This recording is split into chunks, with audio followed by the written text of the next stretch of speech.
Gugma, gugma,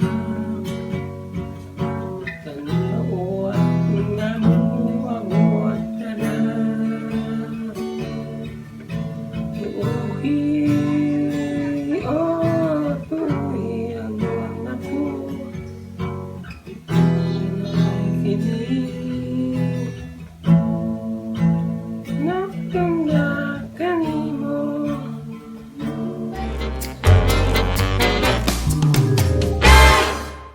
Hey guys, and welcome back to my channel. So, kung bago po mo sa channel, please do subscribe for more videos.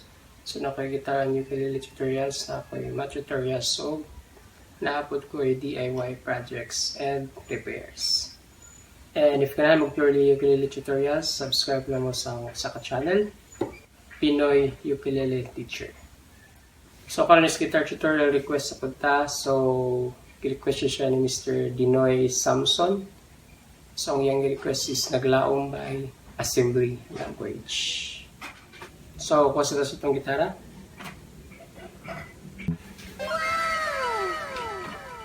At ano siya ay tono.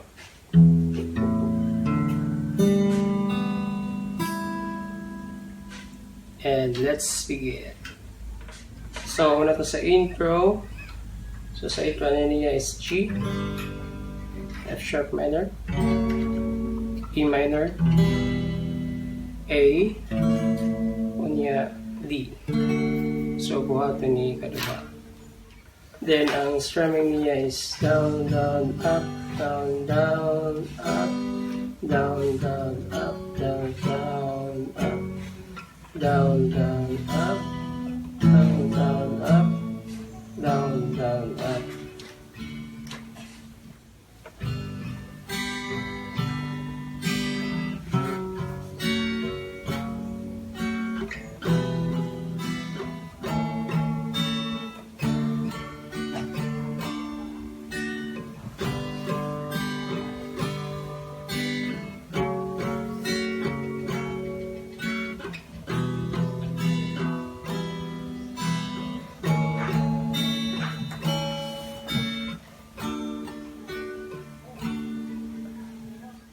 Then, sa verse niya is D, A, D, then G, D, E minor, kunya A.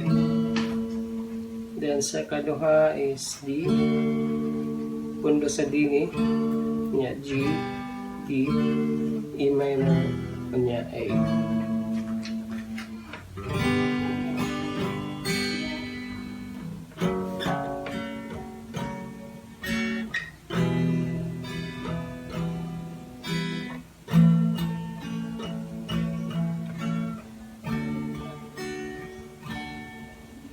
Silak sa alaw, sa kabuntago,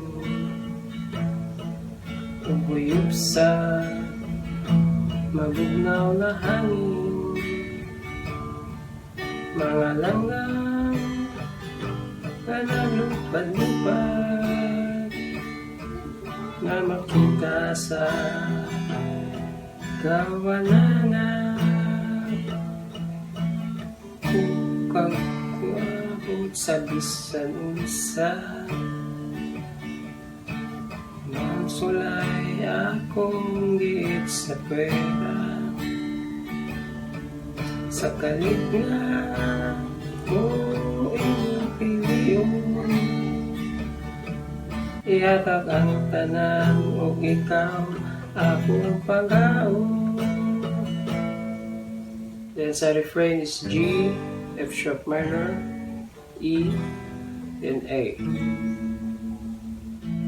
Basta di ay tungkot nga ikaw maakuha, upay nga walay sama.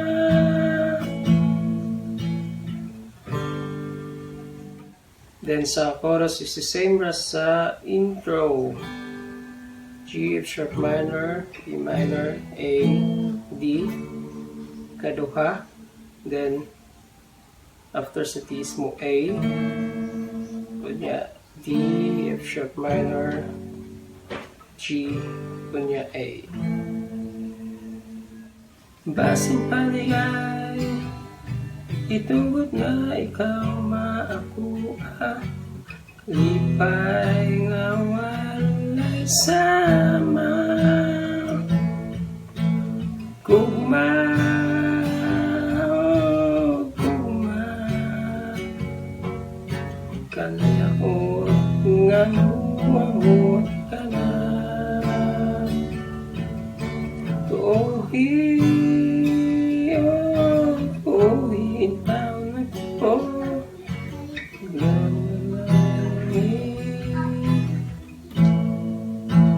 Nagpangga kanimo.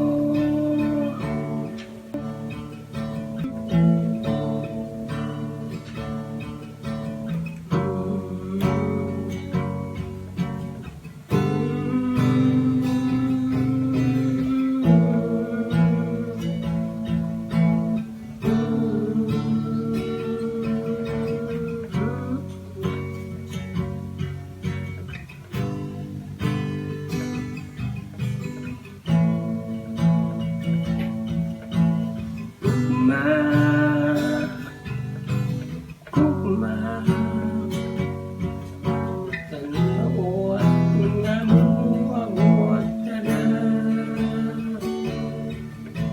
Tuohi, oh, tuohi ang mga po. Nakikinig, nakangga kanimo.